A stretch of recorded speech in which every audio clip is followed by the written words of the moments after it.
Corona मामलों की समीक्षा।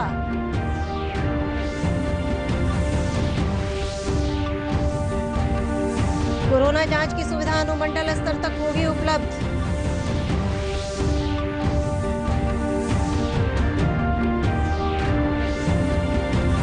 नदियों के उफान पर रहने के कारण कई जिलों में बाढ़ की स्थिति गंभीर।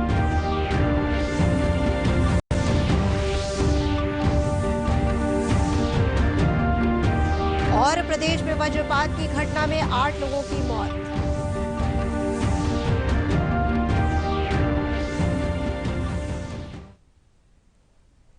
नमस्कार, स्वागत है आपका इस बुलेटिन में। खबरों के साथ मैं अंशु अवस्थी। अब खबरों पर विस्तार से नजर डालते हैं। केंद्रीय स्वास्थ्य मंत्रालय की उच्च स्तरीय टीम ने बिहार में कोरोना संक्रमण की स्थिति की समीक्षा की। स्वास्थ्य मंत्रालय के संयुक्त सचिव लव अग्रवाल के नेतृत्व में गठित टीम के सदस्यों ने पटना में राज्य सरकार के वरिष्ठ अधिकारियों के साथ बैठक कर कोरोना संक्रमण की स्थिति का जायजा लिया। टीम के सदस्यों ने कंटेनमेंट जोन में भी जाकर हालात की जानकारी ली। केंद्रीय टीम में लव अग्रवाल के अलावा national centre for disease control के निदेशक डॉक्टर एसके सिंह और एम्स नई दिल्ली के डॉक्टर नीरज निश्चल भी शामिल हैं। इस टीम के बिहार दौरे को लेकर हमारे संवाददाता सलमान हैदर दे रहे हैं विशेष जानकारी। भागलपुर में इस समय सबसे ज्यादा केसेस हैं और टेस्टिंग की सुविधा जब बढ़ी है तो केसेस अचानक से बढ़ने लगे हैं और इस कारण रिकवरी रेट थोड़ा सा कम हुआ है, 63% के आसपास है अभी। लेकिन मौतों की संख्या अभी नियंत्रण में है। पिछले 24 घंटों में सिर्फ 3 मौतें हुई है। ये एक राहत की बात है कि बहुत ज्यादा कैजुअलिटीज नहीं हो रही हैं और रिकवरी लगभग 24,000 लोगों में से 16,000 लोग रिकवर हो चुके हैं। ये बहुत सुकून देने वाली बात है। प्रदेश में कोरोना की जांच की सुविधा 1-2 दिनों में अनुमंडल स्तर तक उपलब्ध करा दी जाएगी। राज्य के सूचना और जनसंपर्क विभाग के सचिव अनुपम कुमार ने एक वीडियो कॉन्फ्रेंसिंग के माध्यम से बताया कि पटना शहर में 25 केंद्रों और 5 चलंत वाहनों के जरिए कोरोना जांच की सुविधा उपलब्ध कराई गई है।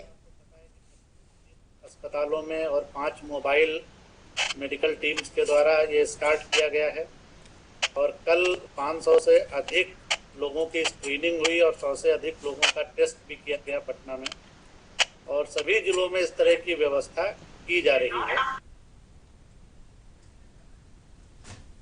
स्वास्थ्य सचिव लोकेश कुमार ने वीडियो कॉन्फ्रेंसिंग के माध्यम से बताया कि पिछले 24 घंटों के दौरान 826 कोरोना मरीज ठीक हुए हैं। इन्हें मिलाकर कोरोना से ठीक होने वालों की संख्या 16,597 हो गई है। वर्तमान में ठीक होने वालों की दर 62.91% है। उन्होंने कहा कि पिछले 24 घंटों के दौरान कोरोना के 638 नए मामले आए हैं, जबकि सक्रिय मामलों की संख्या 9,602 है। कोविड-19 से ठीक हुए व्यक्तियों की संख्या है 826 और अब तक कुल ठीक हुए व्यक्तियों की संख्या हो गई है 16,597। बिहार राज्य में रिकवरी का दर जो वर्तमान में चल रहा है वो 62.91% और केंद्रीय स्वास्थ्य मंत्री डॉक्टर हर्षवर्धन ने कहा है कि देश में बने कोरोना वैक्सीन का मानव परीक्षण निर्णायक दौर में पहुंच गया है। केंद्रीय मंत्री ने ट्वीट कर कहा कि जल्द ही वैज्ञानिकों को वैक्सीन बनाने में सफलता मिल जाएगी। उन्होंने कहा कि देश में बने इस वैक्सीन का 14 शोध संस्थानों में मानव परीक्षण शुरू कर दिया गया है। उन्होंने बताया कि एम्स दिल्ली में इस वैक्सीन का कल से मानव परीक्षण शुरू किया जाएगा। एम्स पटना में भी पिछले सप्ताह इस वैक्सीन का मानव परीक्षण शुरू कर दिया गया है। वैक्सीन बनाने की ओर तेजी से अग्रसर है। केंद्रीय स्वास्थ्य मंत्री हर्षवर्धन ने ट्वीट करके देश को जानकारी दी है कि स्वदेशी कोरोना वैक्सीन का ह्यूमन ट्रायल सफलतापूर्वक चल रहा है और देश इस मामले में निर्णायक दौर में है। उन्होंने ट्विटर पर लिखा, वैक्सीन का ह्यूमन ट्रायल शुरू, कोविड-19 के खिलाफ जंग अब निर्णायक दौर में। पिछले कई महीनों से कोरोना वैक्सीन के विकास के लिए जारी प्रयास के सकारात्मक संकेत मिलने लगे हैं। हम जल्दी ही इस महामारी पर पूरी तरह जीत प्राप्त कर लेंगे। स्वास्थ्य मंत्री हर्षवर्धन ने एक फोटो भी शेयर की है जिसमें इससे जुड़ी तमाम जानकारियां दी गई हैं। स्वास्थ्य मंत्री के मुताबिक इंसानों पर शुरुआती ट्रायल में साइड इफेक्ट नहीं देखा गया है। वैक्सीन का ह्यूमन ट्रायल 2 चरणों में होगा। देश में 14 रिसर्च इंस्टीट्यूट में ह्यूमन ट्रायल हो रहा है। इस दौरान सुरक्षा और स्क्रीनिंग पर जोर रहेगा और हर डेटा पर ICMR के वैज्ञानिक नजर रख रहे हैं। आगे बढ़ते हैं। केंद्रीय मंत्री रविशंकर प्रसाद ने कोरोना की बढ़ती संख्या के मद्देनजर कोरोना के लिए समर्पित अस्पतालों की संख्या बढ़ाए जाने पर बल दिया है। श्री प्रसाद ने आज पटना में स्वास्थ्य मंत्री मंगल पांडे, मुख्य सचिव दीपक कुमार और एम्स पटना के निदेशक के साथ कोरोना की अद्यतन स्थिति की समीक्षा की। श्री प्रसाद ने इस बात पर विशेष रूप से बल दिया कि पटना मेडिकल कॉलेज अस्पताल में कोरोना के इलाज के लिए एक अलग से विंग बनाया जाए। उन्होंने ये भी आग्रह किया कि पटना में जो बड़े निजी अस्पताल हैं वहां भी कोरोना के इलाज की व्यवस्था हो और इसके लिए सरकार पहल करे। केंद्रीय मंत्री ने सभी डॉक्टरों, नर्सों और स्वास्थ्य कर्मियों से भी अपील करते हुए कहा कि वे सेवा भाव की परंपरा निभाने में तत्पर रहें। कोरोना संक्रमित लोगों के इलाज की सुविधा के लिए कटिहार रेल मंडल ने कटिहार रेलवे स्टेशन पर 20 कोच की एक ट्रेन उपलब्ध कराई है। ट्रेन के 16 कोच को आइसोलेशन वार्ड में तब्दील किया गया है। इसमें 256 मरीजों के रहने की व्यवस्था की गई है। डॉक्टर, नर्स और इलाज में जरूरी चिकित्सा उपकरणों को रखने के लिए 4 कोचों को वातानुकूलित बनाया गया है। आइसोलेशन कोच के रखरखाव की जिम्मेदारी रेलवे की होगी, जबकि डॉक्टर समेत इलाज की व्यवस्था जिला प्रशासन की ओर से की जाएगी। जिलाधिकारी कमल तनुज ने बताया कि आइसोलेशन कोच में जल्द ही कोरोना संक्रमितों को रखे जाने की व्यवस्था शुरू कर दी जाएगी। आइसोलेशन सेंटर्स के रूप में उपलब्ध कराए गए हैं। इन 16 कोचेज में 16 बेड्स की कैपेसिटी है, यानी कुल 256 बेड्स की कैपेसिटी है और इसकी इंस्पेक्शन इसका कराया जा चुका है। सिविल सर्जन की टीम ने इंस्पेक्शन किया है और कुछ फैसिलिटीज रेलवेज ने दी हैं, वाटर फिलिंग, 2 ऑक्सीजन सिलेंडर का कोच और बाकी जिला स्वास्थ्य विभाग को मेंटेन करना है और डॉक्टर्स वगैरह की डेपुटेशन हम लोग को करनी है। तो हम लोग ने उसका इंस्पेक्शन कर लिया है और आवश्यकता के अनुसार हम लोग इसका इस्तेमाल करेंगे।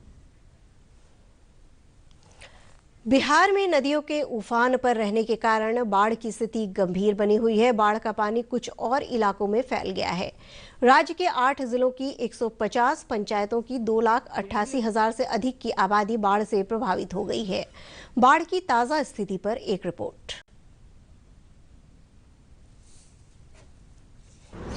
केंद्रीय जल आयोग की रिपोर्ट के अनुसार गंडक नदी डुमरिया घाट में खतरे के निशान से ऊपर है। परमान नदी अररिया में, अधवारा नदी एकमी घाट में और कमतौल में, महानंदा नदी ढेंगरा घाट, बागमती नदी हाया घाट, बेनीबाद और रुनी सैदपुर में, कमला बालान नदी झंझारपुर में खतरे के निशान से ऊपर बह रही है। हालांकि अधिकतर स्थानों पर इन नदियों का जलस्तर या तो स्थिर हो गया है या फिर घट रहा है। बूढ़ी गंडक नदी का जलस्तर खगड़िया और समस्तीपुर में बढ़ रहा है। पिछले 24 घंटों के दौरान सबसे अधिक 180 मिलीमीटर वर्षा कटिहार के तैयबपुर में हुई है। शेष स्थानों पर लगभग नगण्य वर्षा हुई है। खगड़िया जिले के सदर प्रखंड, बेलदौर और चौथम प्रखंडों के निचले इलाकों में पानी आ जाने से लोगों को काफी कठिनाइयों का सामना करना पड़ रहा है। सदर प्रखंड के उत्तर मांडर पंचायत के कई टोलों सहित अमनी पंचायत के हियायतपुर गांव में कोसी नदी का पानी आ जाने से सड़क संपर्क टूट गया है। विभिन्न टोलों में आवागमन के लिए 13 नावों का परिचालन किया जा रहा है। यहां करीब 100 एकड़ से अधिक धान की फसल बर्बाद हो गई है। ग्रामीणों ने तत्काल सहायता पहुंचाने की मांग की है। और आपके सामने जितना मकान बना हुआ देख रहे हैं, सब स्थिति बहुत बुरा हाल है। चारों तरफ से घिरा हुआ लोग परेशान है। तो ऐसे ही लोगों की कमाई धमाई बंद है और जिसका नतीजा ये है कि हम लोग झेल रहे हैं इस पर। दरभंगा में जमींदारी बांध का कटाव हो रहा है। इस कारण कई और इलाकों में बाढ़ का खतरा पैदा हो गया है। जिलाधिकारी त्यागराजन ने बांध का निरीक्षण किया। उन्होंने कहा कि फिलहाल स्थिति नियंत्रण में है। बाढ़ प्रभावित लोगों के लिए कम्युनिटी किचन की शुरुआत करने के आदेश दिए गए हैं। बागमती नदी, दरभंगा बागमती जो कहा जाता है, वो कुछ गांव में प्रवेश किया है। उसके साइड में जमींदारी बांध 1 फीट का बना हुआ था, बहुत पुराने बांध है। तो इसमें तो 2 जगह पर ब्रीचेस हुआ है और कुछ जगह पर ओवरफ्लो करके आसपास एरिया में फैला है। तो सभी एरियाओं को हमने जायज़ा लिया और हम लोग ने स्थानीय लोगों के साथ वार्ता भी किया। अभी वैसे कोई दिक्कत नहीं है। ज़्यादातर पानी बगीचे में और खेत में फैला है। जिला संवाददाताओं के इनपुट के साथ ब्यूरो रिपोर्ट, दूरदर्शन समाचार, पटना। सीतामढ़ी जिले की नदियों के जलस्तर में वृद्धि जारी है। नेपाल में हुई बारिश के कारण लखनदेई नदी में पानी बढ़ गया है, जिससे लगभग 300 लोग रेलवे लाइन पर शरण लिए हुए हैं। बाढ़ पीड़ित लोगों ने बताया कि उनके लिए पेयजल की कोई व्यवस्था नहीं है। उनके बच्चों की ऑनलाइन पढ़ाई भी प्रभावित है।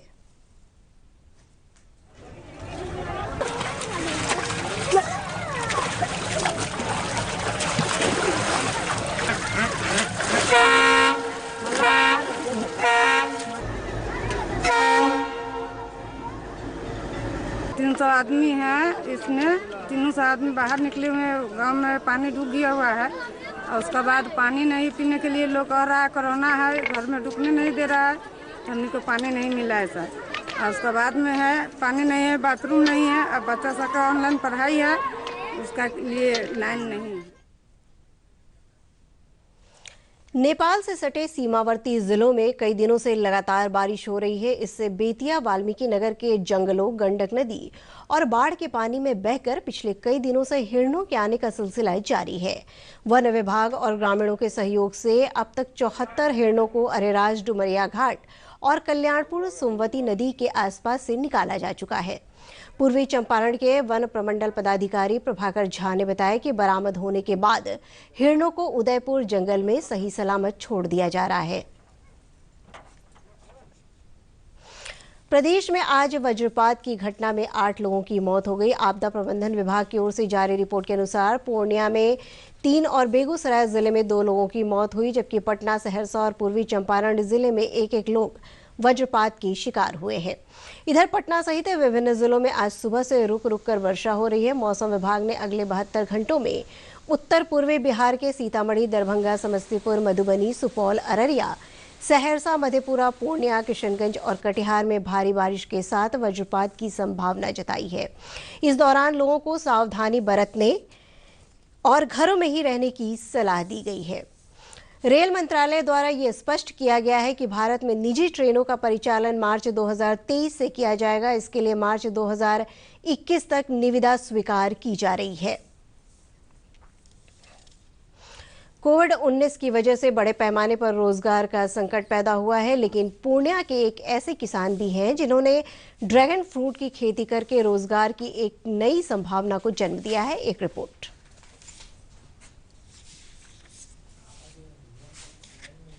पूर्णिया के किसान अंजनी चौधरी ने 1 एकड़ में ड्रैगन फ्रूट की खेती की शुरुआत की है, जिसका लाभ उन्हें दिखने लगा है। ये ड्रैगन फ्रूट के साथ साथ अंतर्वर्ती खेती भी कर रहे हैं। अंजनी चौधरी की माने तो परंपरागत खेती से बाहर निकलकर हैदराबाद से पौधे लाकर ड्रैगन फ्रूट की खेती की शुरुआत की। किसान अंजनी चौधरी ने बताया कि बिहार के बाजार के साथ साथ पश्चिम बंगाल और झारखंड में ड्रैगन फ्रूट की काफी मांग है, जहां 1 एकड़ से प्रतिवर्ष 2 से 2.5 लाख रुपया आमदनी हो जाती है। यह पहले साल कम फलता है, दूसरा साल ज्यादा, उसके बाद बढ़ते जाता है। इसका ग्रोथ ये फुल फॉर्म में आएगा आपको 5वां वर्ष, और 5वां वर्ष में इसका जो दिए हुए है, जो इसका यील्ड अगर 100 रुपया केजी के दर से बिक जाए तो 15 लाख रुपया एकड़ बता रहा है। सेहत के ख्याल से बहुत ही फायदेमंद है। इसको डॉक्टर भी प्रिस्क्राइब कर रहे हैं। जैसे डेंगू जैसे बीमारी में खून की कमी होने पर इससे ज़्यादा और इससे जल्दी कोई कवर नहीं करता है। किसान अंजनी चौधरी के युवा भतीजा शुभम की माने तो उच्च शिक्षा प्राप्त कर नौकरी की चिंता छोड़ वे नए दौर की ड्रैगन फ्रूट की खेती की शुरुआत कर रहे हैं, और अब उन्हें नौकरी नहीं होने का गम नहीं है, बल्कि अपनी जमीन, अपनी माटी में रहकर खेती कर खुश हैं।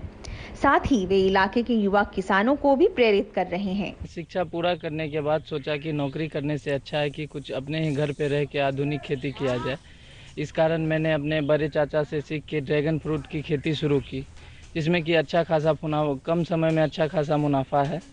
तो मैं अपने साथ साथ कई युवाओं को भी इसके लिए प्रेरित किया है कि नौकरी में जाने से अच्छा है कि अपने घर पे रह के सब कुछ देखते हुए अच्छे से खेती किया जाए, तो अच्छा मुनाफा इसमें मिलता है। बहरहाल ड्रैगन फ्रूट की खेती से हो रहे फायदे का असर यह हुआ है कि कई किसान अब इस फसल को लगाने की सोच रहे हैं और पारंपरिक खेती को छोड़ ड्रैगन फ्रूट की अंतर्वर्ती खेती करने की ठानी है।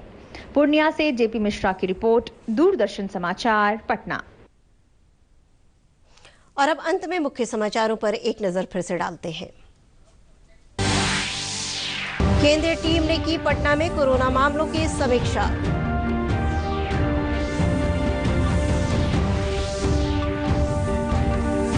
कोरोना जांच की सुविधा अनुमंडल स्तर तक होगी उपलब्ध।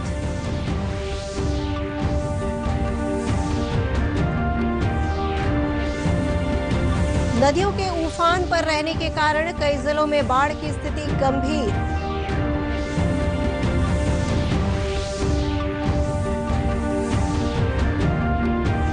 और प्रदेश में वज्रपात की घटना में 8 लोगों की मौत।